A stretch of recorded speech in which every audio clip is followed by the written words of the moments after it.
Guys আজকে Saturday আর Saturday দিনটা আমার কাছে খুব স্পেশাল থাকে। ৩টে ডে আমার কাছে খুব স্পেশাল থাকে। একটা হচ্ছে সোমবার, একটা হচ্ছে শনিবার আর বৃহস্পতিবার। এই ৩টে দিন আমার কাছে খুব স্পেশাল থাকে। আর আজকে আরও বেশি খুশি হয়ে গেছি যে একটা স্পেশাল দিনে আমার গণপতি বাবার পুজোও হয়েছে।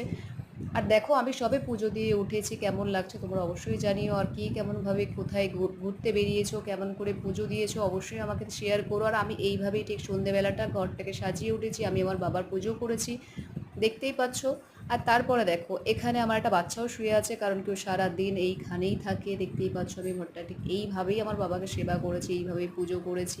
তারপর একটু সন্ধ্যের দিকে বেরোবো, আজকে গণেশ পুজো, বুঝতেই পারছো সবাই রাস্তায় তো অনেক বেশি ক্রাউড হবে। আর দেখো আমি প্রথমেই আগে আগে আমার বাবার সেবা করব, তারপরে আমি বাইরে বেরোবো, তারপর বেরিয়ে তোমাদের সাথে একটু আড্ডা দেবো। চলো কে কেমনভাবে বেরিয়েছো সেটা অবশ্যই আমার সাথে শেয়ার করো ফ্রেন্ড। দেখো কেমন সুন্দর লাগছে, কত সুন্দর করে আমি আমার বাবাকে সাজিয়েছি, গণপতি বাবাকে কেমন লাগছে অবশ্যই